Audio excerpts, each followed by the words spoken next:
Alors, nous démarrons aujourd'hui le deuxième pérec, le deuxième chapitre du traité Baba Metzira. Nous avions terminé le premier chapitre sur des cas d'objets trouvés, pas n'importe lesquels, des objets dont la restitution entraînait peut-être un préjudice pour l'une des deux parties, un contrat, une reconnaissance de dette, etc. On va maintenant des choses beaucoup plus simples, autour d'une mitzvah de la Torah, d'un commandement de la Torah qui consiste à rendre l'objet trouvé. Ça a l'air simple sur le papier, mais vous trouvez un objet dans la rue, la Torah vous demande de le rendre. Problème, à qui rendre et à quelles conditions rendre. À qui rendre? Il faut que vous soyez certain du propriétaire. Et s'il n'y a pas de propriétaire à cet objet, enfin, si vous ne pouvez pas prouver qu'il y a forcément un propriétaire, et si le propriétaire ne peut pas prouver que c'est à lui, que faire de l'objet? Vous le gardez pour vous? Ou bien vous devez le donner à une instance, par exemple un Bedin, pour qu'il le conserve à jamais, sans jamais donc pouvoir le rendre à qui que ce soit. Alors, quelques notions très simples. On va voir qu'il y a deux catégories d'objets. Des objets avec un signe, un siman, c'est-à-dire que un objet dont on peut prouver qu'il appartient à un propriétaire.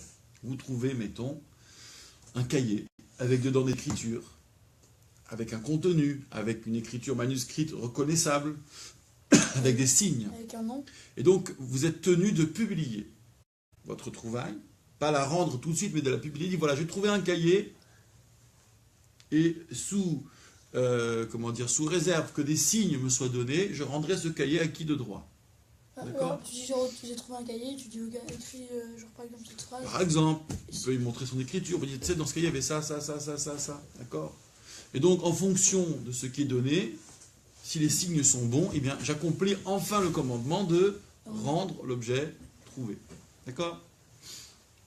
Mais ça, c'est simple. Le problème, c'est s'il n'y a pas de signe. D'accord? Par exemple, vous trouvez une ça. écriture avec un ordinateur. Ça. Il est tout neuf. Et donc, cet objet-là, c'est un feutre, un surligneur Stabilo Boss, pour donner la marque. Cet objet-là, il existe à l'identique partout. D'accord? Donc, vous dites, j'ai trouvé un Stabilo, et quelqu'un vous dit, oui, il est jaune. Forcément, 1 sur 2, il est jaune. Donc, ça n'a rien trouvé. Ok? Donc, vous pourriez vous dire, ah, c'est donc pas prouvable, c'est donc à personne, je le prends. Sauf que ça ne suffit pas. Voir que... Parce qu'il a un propriétaire en vrai, sauf que vous n'arrivez pas à déterminer. Il a un propriétaire. Est-ce que vous pouvez prendre quelque chose, le posséder alors que ça appartient à quelqu'un? Non. Pour que ça vous appartienne, il aurait fallu que le véritable propriétaire renonce, désespère littéralement de l'objet. En hébreu, cela s'appelle Yehush. Renoncement. Ah, il faut attendre un an? Un instant. Très bonne question. Donc si j'entends dire, enfin si je peux deviner, si je peux même démontrer que tel objet, le propriétaire y a renoncé, il en a désespéré, il a désespéré de le retrouver, alors effectivement, à cette double condition, 1, il n'y a pas de signe, 2, le propriétaire a renoncé et a désespéré de le retrouver, Yehush, à ce moment-là, l'objet, je peux le prendre pour moi. Question que tu poses, mais comment je sais, moi, que le propriétaire a fait Yehush? Soit j'entends dire que tel individu a perdu un Stabilo Boss, et comme je ne peux pas lui redonner parce qu'il ne peut pas le prouver, j'entends dire qu'il y renonce, mais c'est un peu bizarre, parce qu'au fond je le sais sans savoir. Ou bien je peux évaluer la chose. Par exemple, toi tu dis, pas au bout d'un an, hein, quand vous retrouvez un objet dans la rue, vous allez au commissariat, et si au bout d'un an personne ne le réclame, c'est à vous. En fait, c'est la même logique. On estime qu'au bout d'un an, si personne ne l'a réclamé au commissariat du lieu où il a pensé perdre l'objet, avoir perdu l'objet, ça veut dire qu'il a renoncé, donc la loi vous autorise à le garder pour vous. D'accord? C'est le même principe. Donc là, on ne va pas aller jusqu'à 1 an, mais il y aura des circonstances où on sait que l'objet a fait... que le propriétaire a renoncé.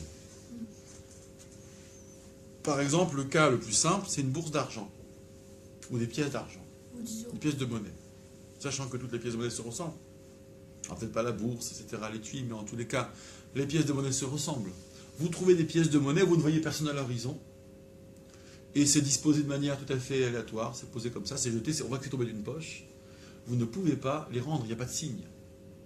Et j'ajoute que, puisque c'est la Gemara qui nous dit que tout le monde tâte ses poches sans arrêt pour voir est-ce que ma bourse est là, est-ce que ma bourse est là. Nous aujourd'hui on a des moyens de paiement qui sont différents, mais à l'époque on faisait très attention. Donc on ne restait pas 5 minutes sans avoir vérifié. Et donc si quelqu'un, si je vois que je suis sur un chemin où il faudrait 10 minutes pour approcher des pièces où je me trouve, depuis l'horizon où je ne vois personne, dans cette minute je sais que celui qui les a perdus, j'ai perdu, tant pis c'est fini. D'accord.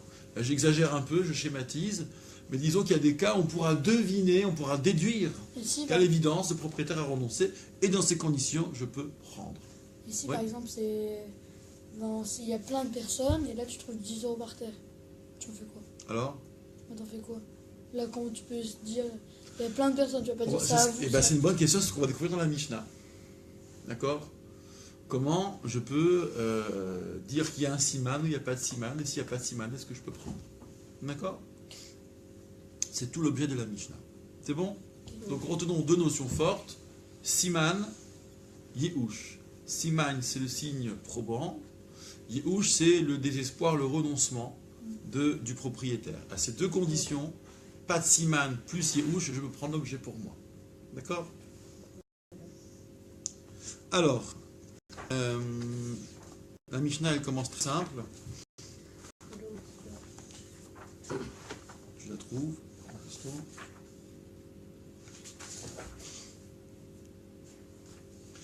Elou Metziot Shelo. Voici Elou. Metziot, les trouvailles, Shelo qui sont pour lui. C'est-à-dire ça où il n'y a pas de siman. Après, il y a la condition de Yush, mais on va en parler plus loin. Ve'elou Hayav les Hachriz. Et voici celle qu'il a le devoir de publier. C'est-à-dire, j'ai trouvé tel objet qui me donne un siman. D'accord? Alors, on va donner des exemples qui sont des cas types. Elou Metziot Shelo, voici les trouvailles qui sont à lui. Matzah Ferot Mefuzarin. Il a trouvé des fruits Mefuzarin éparpillés. Vous trouvez des pommes comme ça, éparpillées. Tu vas pas les prendre de toute façon. Comment? C'est un peu. Vas-y, tu les prends, tu les nettoies, d'accord? Pour une époque où manger une pomme, c'est manger une pomme, ma foi, ça peut compter, hein. C'est pas du luxe parfois. Donc c'est tombé d'un animal, d'accord? Et le propriétaire, quand il convoit son animal, il ne va pas chercher les pommes. Donc on sait que dans sa tête déjà, il se dit que s'il y a des choses qui tombent, je n'irai pas les chercher. Donc il y a un yéhouch automatique. D'accord? On peut tabler sur un yéhouch d'entrée de jeu. Marot, mais fouzarot, de l'argent éparpillé. Sachant que c'est pas prouvable, comme toutes les pommes se ressemblent, toutes les pièces se ressemblent, et qui plus est, comme on tâte sans arrêt ces poches, forcément, celui qui en était le propriétaire s'est dit « Ah, j'ai perdu mes pièces, je ne peux pas montrer, sont à moi. » Donc il abandonne. Kerichot birshut harabim.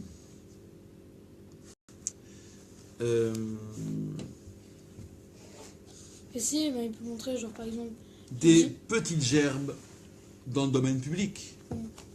Des petites gerbes de blé, donc des épis mis en gerbes, petites. Dans le domaine public, on verra dans le domaine privé, c'est différent. Pareil, j'ai un animal qui est convoyé plutôt, qui fait caravane. Le caravanier, celui qui tient l'animal, le chameau, la mule, c'est d'emblée qu'il y a des choses qui vont tomber et qu'il n'ira pas les chercher. Oui. Et si, par exemple, pour le siman, genre je perds 50 centimes, j'avais 2 euros. Il me reste 1,50 €. Et là, il y a quelqu'un qui les trouve, je dis, j'avais 2 euros. Mais c'est ta parole contre quoi? C'est pas prouvable. Tu peux inventer n'importe quelle histoire. Alors après, tiens, c'est intéressant. Je dis, écoute, j'ai perdu 1,75 €, c'est précis. Est-ce que ça vaut siman? On verra si dans la Gemara, dans l'émission de la Gemara, d'accord? Est-ce que le nombre est un siman? Ou bien, tu sais, il y a 3 pièces qui sont 1 euro, disposées en triangle, d'accord? Pas n'importe comment, mais fouzarine, jetées comme ça, mais bien disposées, et c'est à moi. Et est-ce que ça vaut signe? Est-ce que ça vaut siman? D'accord? Ou bien, tu sais, j'ai perdu de l'argent, c'était sur un banc qui était près d'une cabine, un certain endroit qui n'était pas n'importe lequel. Je dis, ouais, quand même, s'il le sait, ce détail-là, c'est que, et que je ne lui ai pas donné, c'est que vraisemblablement c'est à lui. On verra est-ce que l'endroit est un siman. D'accord? Tout ça, ne vous inquiétez pas, ça va se trouver dans la Mishnah ou dans la Gemara. Continuons l'immersion des cas. Chacun est différent en réalité. Donc les petites gerbes de blé, on aurait pu dire, ah oui, mais les gerbes de blé sont ficelées d'une certaine manière. Chaque agriculteur ou chaque commerçant, il les arrange à sa sauce. Non, on considère que, pour l'époque, on est dans l'univers de la Mishnah de l'époque, toutes les gerbes se valent, se ressemblent, et donc c'est comme des pièces de monnaie. Ou encore, rigouler des vélas, des pains de figues. Pour transporter les figues, on les écrasait entre elles, on en faisait des boules, ou en tous les cas des grands pains circulaires, de très lourds, et surtout ils se ressemblaient tous. Donc je trouve un pain de figue, n'importe quel convoyeur, ou commerçant, ou caravanier, aurait les mêmes pains de figue. Kikarot shel nartom, des pains de boulanger, qui se ressemblent tous. Ouais. Une baguette et une baguette. Regardez dans deux boulangeries, dites-moi, est-ce que vous savez reconnaître la baguette de qui et de quoi? Bah, il y a des baguettes qui sont pas les mêmes. Oui, mais a priori, il faut vraiment être un pro pour ou bien connaître les boulangers de son quartier pour dire tiens, ce pain, je le reconnais, c'est tel. Bon, ça va avec le pain des gens. Une dame, un homme, chez lui, fait du pain à sa manière, il tresse la challah à sa manière, se reconnaît entre mille. Ouais. D'accord? Par contre, le pain du boulanger, il est, on va dire, industriel, tous les pains se ressemblent. Donc je trouve un pain dans la rue, il n'y a pas de siman. D'accord? S'il y a un yéhouch, je peux prendre ce pain. Maharozot shel dagim, des colliers de poissons. À l'époque, pour transporter les poissons, on faisait des colliers où tous les poissons étaient suspendus. Et là aussi, tous se ressemblent. Vahatichot shel basar, ou des morceaux de viande. La façon de couper la viande était la même partout. Donc je trouve un morceau de viande, je dis, ah oui, c'est de tel boucher ou de tel, je ne peux pas le dire. D'accord? C'est impossible à reconnaître, pas de siman. Vegizet semer, dernier cas, et des tontes de laine, habaot mimedinatan, qui viennent de leur pays. C'est-à-dire que chaque région avait sa manière de présenter les tontes de laine, mais si je suis dans le pays où c'est la manière, dans ce pays on a tous la même manière, ça ne marche pas. Je veux dire que par là qu'il n'y a pas de siman, c'est comme une pièce de monnaie. D'accord? On ne peut rien prouver. Alors tout cela, va anitse pishtan, pardon, c'est pas fini, des faisceaux de lin, pareil, ça se prend toujours de la même manière, ou le shonot shel argaman, des langues de pourpre. C'est de la laine qui est teinte en pourpre, comme ça, qui n'est pas encore travaillée vraiment, et donc ça se convoyait, comme des pelotes de laine, si vous préférez, ça avait toujours la même allure. Hare, Elou, Shelo, elles sont à lui. Toutes ces trouvailles sont à lui, à celui qui trouve. Pas de siman, il faut encore s'assurer de yéhouch, ça c'est pas gagné. Mais s'il y a le yéhouch, vu qu'il y a pas de siman, c'est pour moi. D'accord? Ça, c'est un premier avis, et il y a marqué ici Divrei Rabbi Meir, mais je crois qu'il faut l'enlever.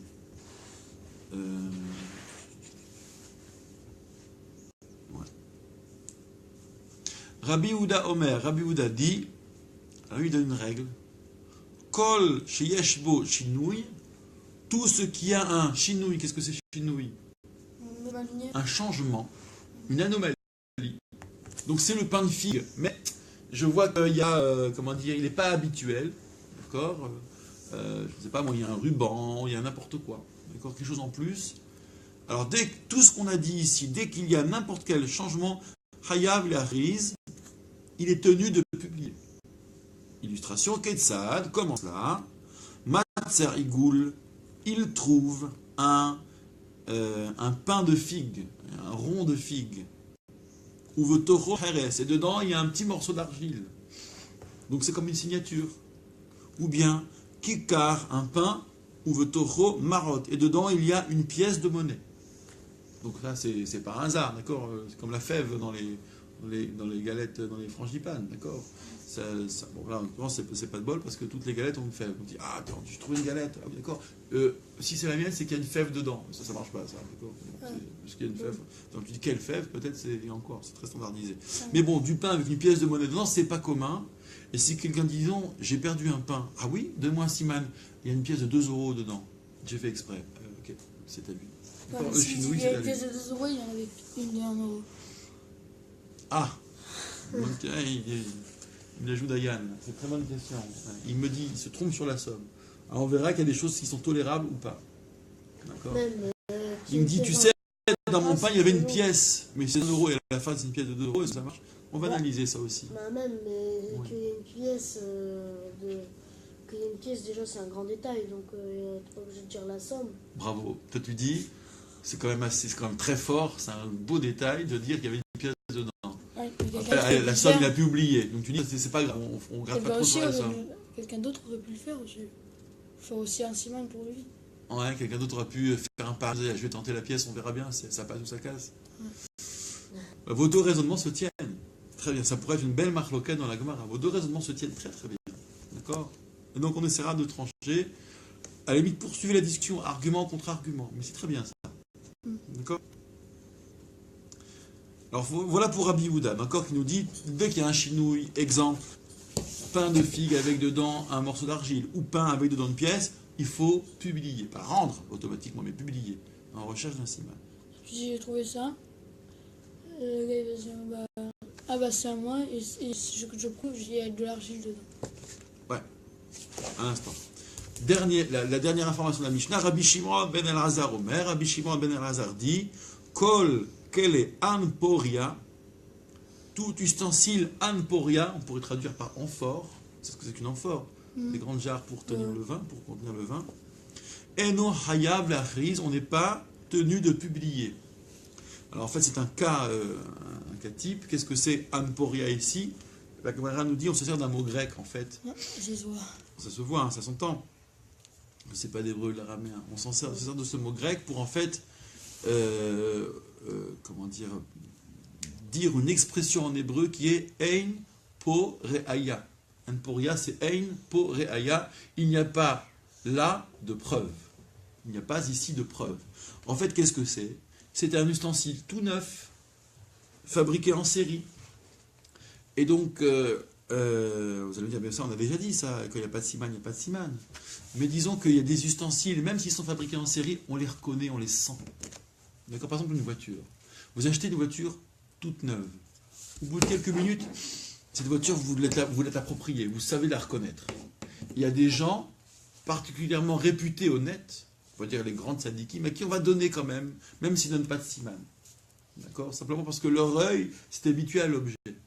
Mais une voiture qui est toute neuve, vous ne l'avez pas encore conduite, vous n'êtes pas assis dedans encore. Simplement, elle a la couleur, etc., de celle que vous avez cru acheter mais que vous avez perdue. Elle se ressemble toutes. C'est tellement neuf et votre œil ne s'est tellement pas habitué que quand bien même vous seriez l'interlocuteur irréprochable, le tzaddik, le juste, à qui on veut bien faire confiance du moment qu'il reconnaît son objet, ça ne marcherait pas. D'accord? Donc, un ustensile tout neuf, flambant neuf, qui n'a jamais servi, c'est ça, en pour rien. Il n'y a pas dessus de preuve. On n'est pas tenu de publier, même pour quelqu'un à qui on ne demandait pas un siman, mais à qui on demanderait simplement votre vie. Ça marche? Bon. Je la relis une fois et après ça va être à vous. Parce qu'il y a des mots un peu techniques qui renvoient à l'univers de la Mishnah. Et voici les trouvailles qui sont à lui. Voici celles, laissez-moi d'abord, et après c'est moi. Voici celles qu'il est de publier. Voici les trouvailles qui sont à lui.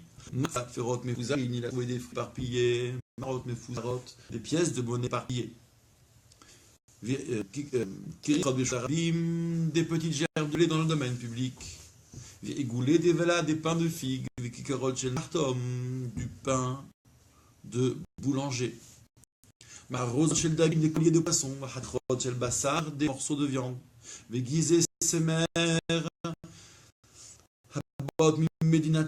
tons de laine qui viennent de leur pays, de leur province. Des faisceaux de lin. Des langues de pourpre. Haré, Elou, Shelo. C'est à lui. Pasman. Et s'il y a un Yehush, c'est à lui, celui qui trouve. Rabbi Yehuda Omer, Rabbi Yehuda dit, Kol sheshbo shinouy, hayab yachriz. Tout ce qui a un changement, une anomalie, on est tenu de publier. Ketzad, comment cela? Matzai goulou tocho heres, il trouve un pain de figue et dedans un morceau d'argile. Kikaruv tocho marot, un pain et dedans une pièce. Ça, ce sont les cas où il y a un chinois, il faut rendre, il faut publier plutôt. Et enfin, Rabbi Shimon ben El-Hazar, Rabbi Shimon ben El-Hazar dit, Kol kele amporia, tout ustensile de type amphore, ça veut dire flambant neuf, et jamais utilisé, dans lequel il n'y a pas de preuve, Ein po re'aya, Eno hayav le'achiz, on n'est pas tenu de publier.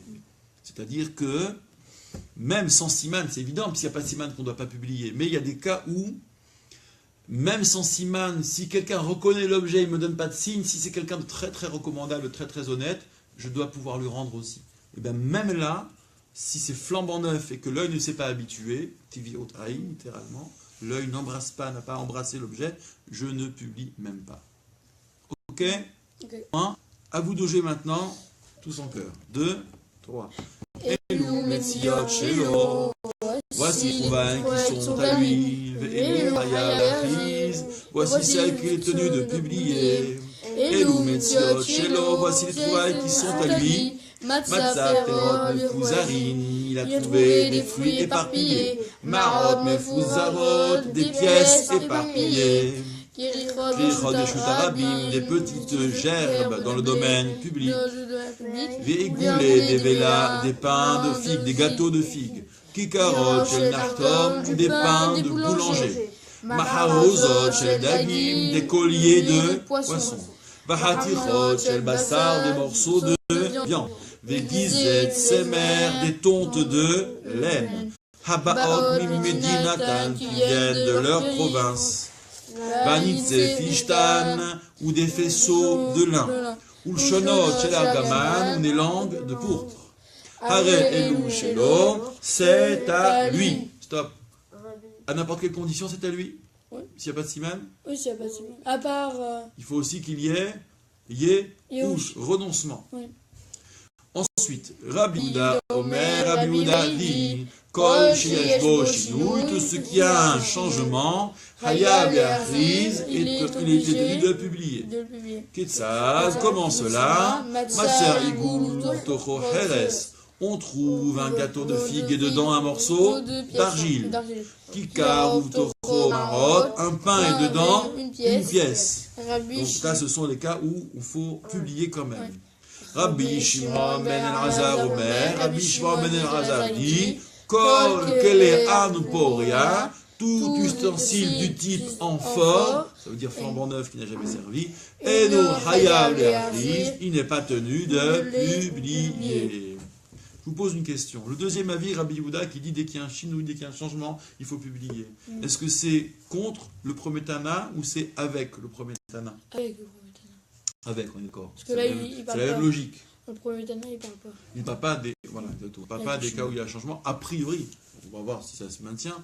A priori, on devrait dire que c'est la même logique et qu'il s'accorde. Rabbi Yehuda vient juste compléter Tanakama, le premier Tana. Ok? Alors pour Rabbi Shimon, par contre, ça c'est plus tendancieux.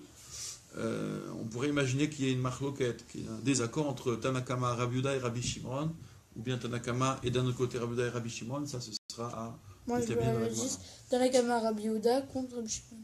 Oui, mais ça, c'est un peu au pif, il faut le démontrer, ça. Bah oui. Comment on fait pour démontrer ça? On va voir dans les Beraitot comment c'est dit, comment c'est raconté cette marloquette. On essaie d'en savoir un peu plus. D'accord? Bon, les amis, bravo. Khazak. On a maintenu le rythme, donc. Ouais. C'est important.